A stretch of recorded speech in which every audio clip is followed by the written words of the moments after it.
Let's put our feet in the water.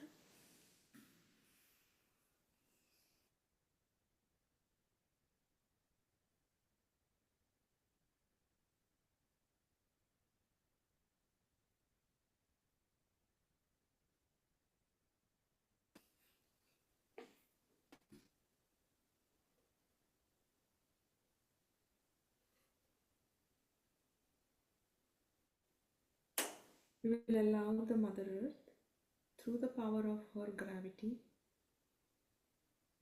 the nature of her love and compassion, to absorb any imbalances in their own country that they must have their bath early in the morning. I used to do the same. Then England is horrible for that. It takes its respite. If you do that in England, it's a cursed country. You just can't do that. You have to take your bath in the night, otherwise give up bathing. And one has to change. But if you have that conditioning, then you will feel very sad. I missed my bath. I can't sleep now. I can't feel all right. I am not normal. It's a good conditioning, but still it is enslaving you. So whether it is good or bad, if it is a conditioning, we should try to see it clearly. It's a conditioning. That doesn't mean that you should go in the opposite direction, that all right, I'll never have my bath. That's not the way. It is that, all right, if it doesn't suit in the morning, I'll have it in the evening. Also, it doesn't matter, once in a while I miss it. The bath cannot control me. I'll control the bath. Nothing should control you. Then the Kundalini moves first, because you must have complete liberty. If you do not have complete liberty, then the Kundalini won't move.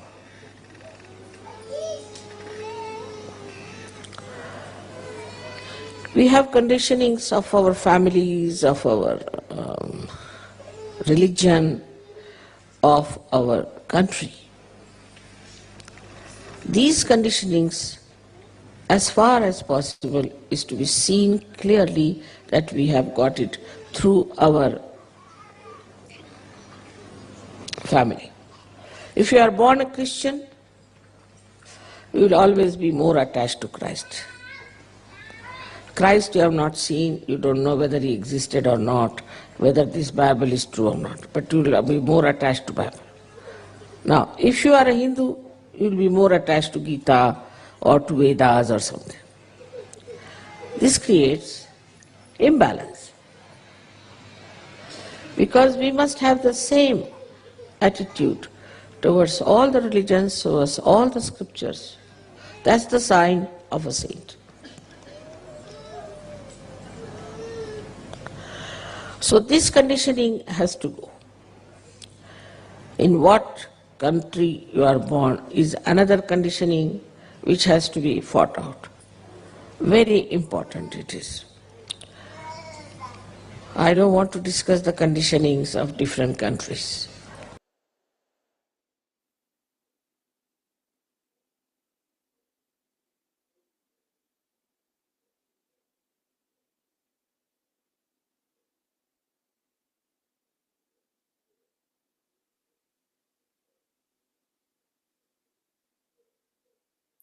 Let us take a moment to absorb the message that we just heard of purity,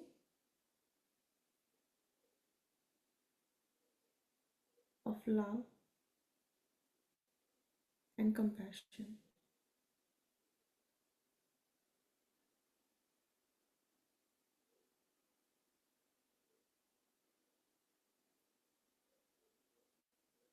These are the primordial qualities of our Mother Kundalini.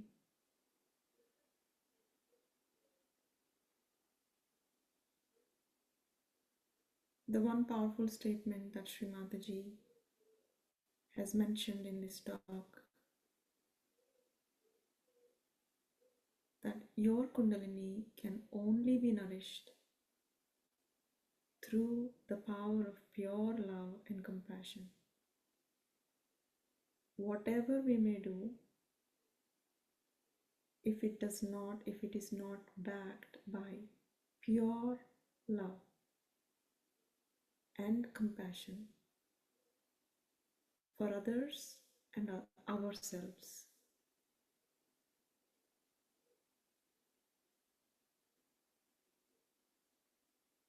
it will not help our Kundalini rise in complete freedom.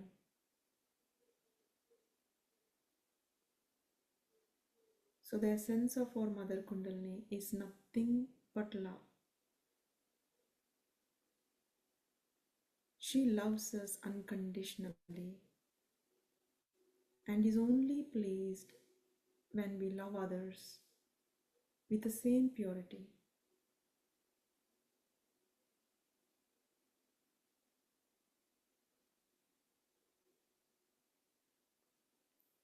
So with that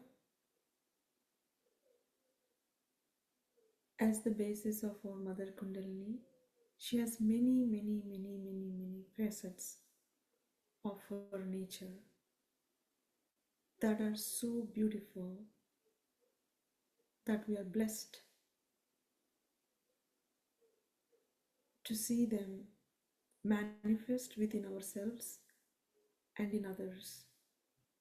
It is like the nature of our Divine Mother Kundalini is like multifaceted, like that of a diamond and that of the beautiful flowers in a garden, in a huge garden. That every flower has its own beauty, its own fragrance. Today we will learn about just a few of those qualities that we had talked about last week, which help us overcome the 6 enemies of our soul. Those of you who have not heard the last week's session, you can go back and reference to that, where it was discussed about the 6 enemies of our soul. The first is the desire or the lust.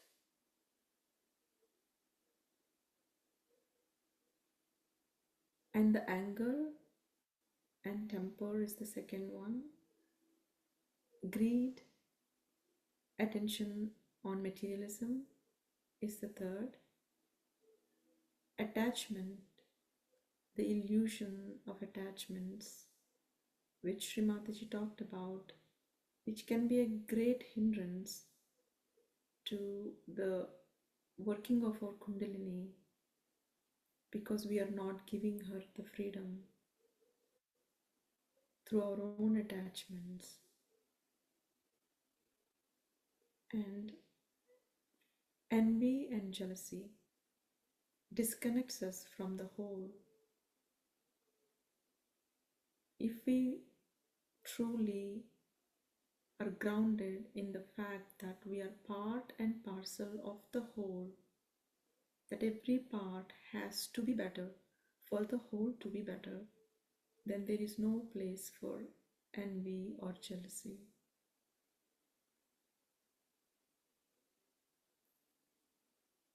And the last is the pride, vanity, which is the hardest to cross. So these are the 6 enemies of the soul, and we learn how our Mother Kundalini helps us to overcome these 6 enemies. So the first one, can move on to the next slides with her, is the desire and lust.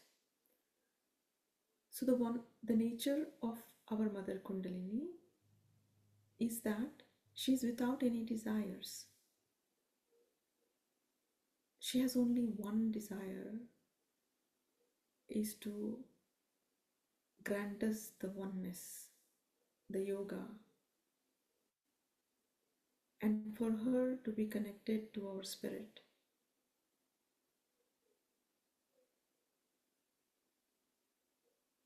And the ancient saints who have meditated upon Mother Kundalini and have experienced her nature described her using certain names to praise her.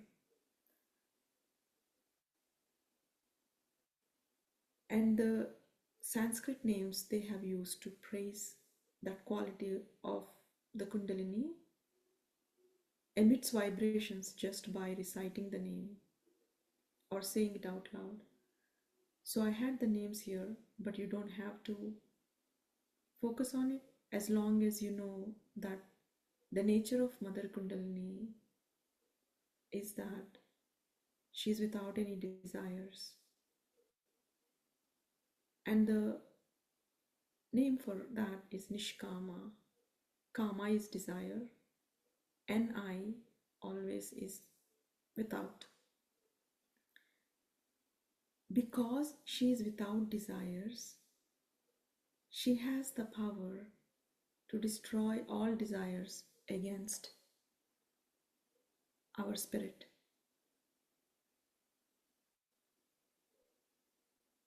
And that is how she helps us overcome these desires or lust, because she, by her own, is without any desires. Even when we become desireless, we can help eliminate the impure desires in other people just by our very presence if we are desireless. And that's how the nature of Mother Kundalini works in us and in everyone within around us. We can move on to the next one.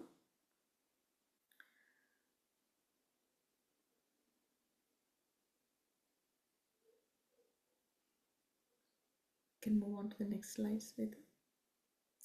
The next one is anger and temper. Phani? And she is, yeah, that's good. Okay, thanks. She is without any anger because our Mother Kundalini, by her own nature, is without any anger because she is nothing but compassion. She helps us neutralize our anger.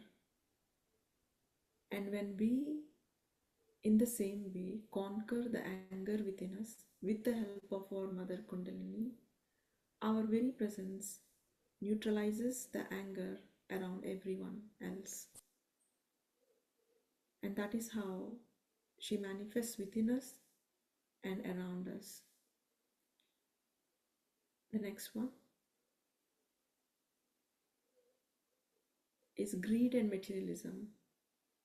And her nature is Nirlobha, the one without any greed. Because she does not have any greed, she destroys the greed within us. And so we pray to her, Mother Kundalini, please destroy the greed within us. With her own nature, she cleanses us of all the greed that accumulates within us.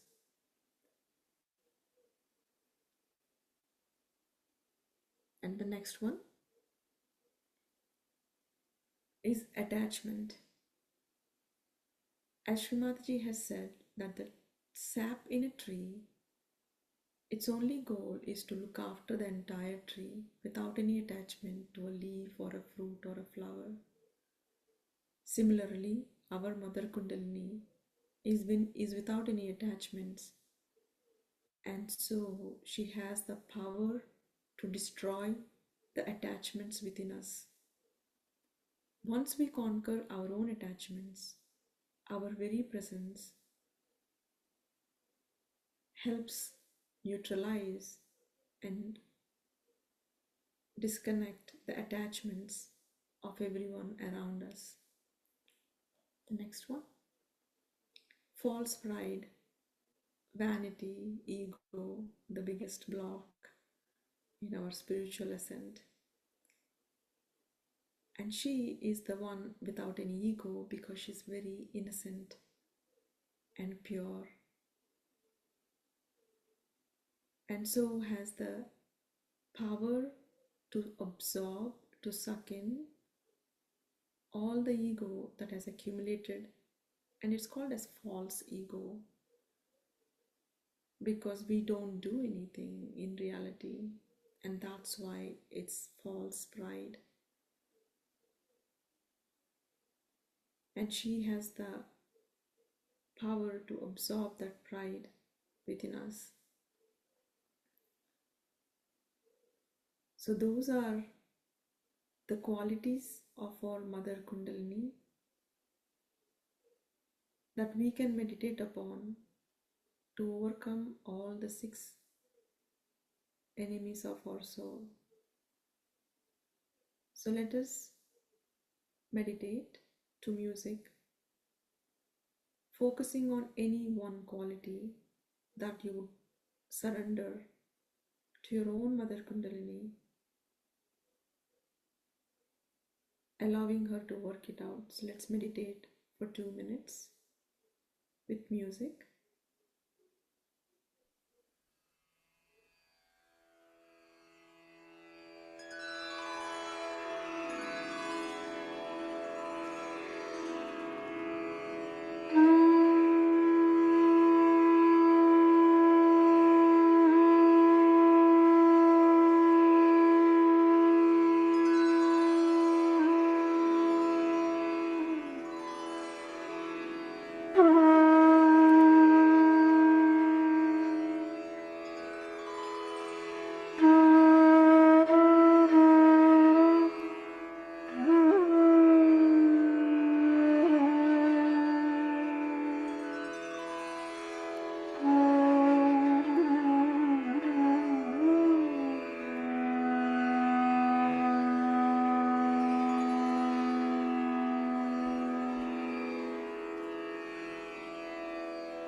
Let us express gratitude to our own Mother Kundalini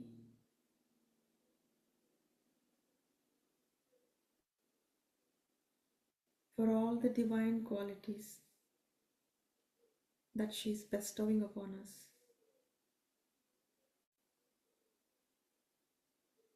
for her love and compassion.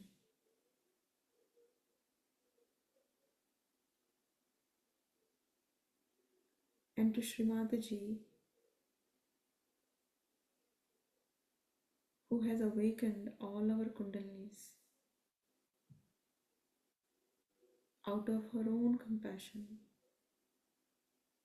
and pure love for all the true seekers.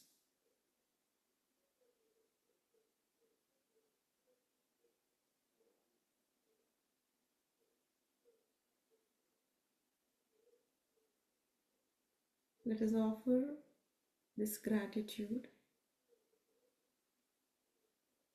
to our Mother Kundalini and to Sri Mataji from our heart.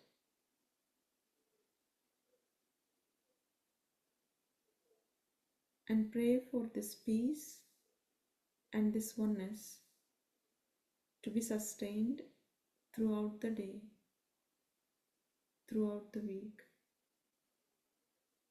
and allow us to be the source of that pure love and compassion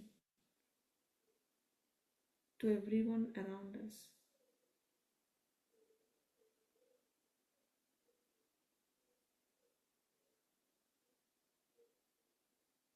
The penance is surrendering anything that is coming in the way of manifesting this pure love and compassion. Surrendering and walking past and beyond anything that comes is our penance, is our true meditation.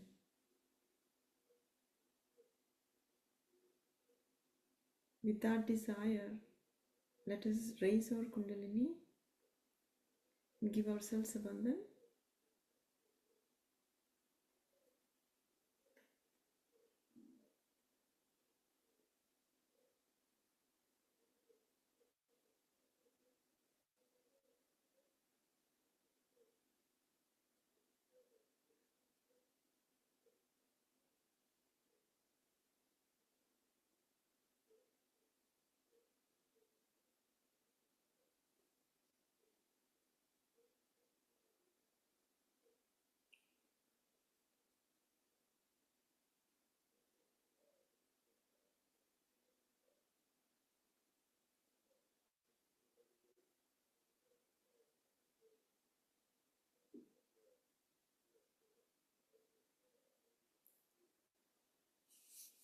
Thank you all for joining. I hope you were able to enjoy the session as much as I did. So, sorry for the delayed start in the beginning, and then we are 10 minutes over today. If you have any questions, you can feel free to unmute and ask or share your experience.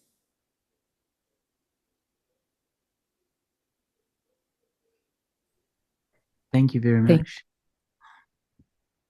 Thank you, Phani. You're welcome. Thank you, everyone, for joining. We apologize for the delayed start, and there were quite a few comments, Phani, in the chat window mentioning they've really enjoyed the beautiful meditation, that it was very deep. And again, as Phani mentioned, please feel free to unmute if you have any questions or comments. And thank you, Phani, from all of us for this beautiful meditation. Really enjoyed it. Thank you, everyone. Have a wonderful week ahead.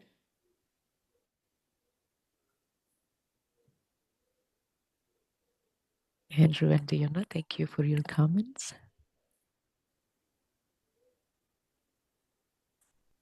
We look forward to seeing you at our next session.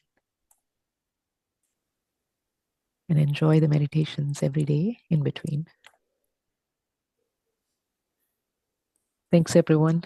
Thank you. Phani. Thank you again. Bye-bye. You're most welcome. Thank you, Andrew. Just one question for me. Is it possible to get the link for Shimadaji's talk for today? Sure, it will be sent with the recording. The entire session, including Srimataji's speech, will be sent in the recording. One of the tech hosts has joined the meeting, and we will send you the recording. Perfect. Thank you, Dilla, for the question. Perfect. Thank you so much. Sure. Thank you, Gladys. for your comments in the chat. Hi, Shweta. I think I will not get access to this recording. So maybe if you can just put the link in the chat for now, the YouTube link. I'll have to figure out how to get this recording. It's normally the live stream. Yeah, and if we go under, sure, I can add the link here. If you go under the three dots, do you see the option to stop the recording? That's what Yeah. triggers the creation of the, you do? Oh, that makes sense. Yeah, when you stop recording, then it triggers the creation of Okay, maybe video file. try it now. Let's do it.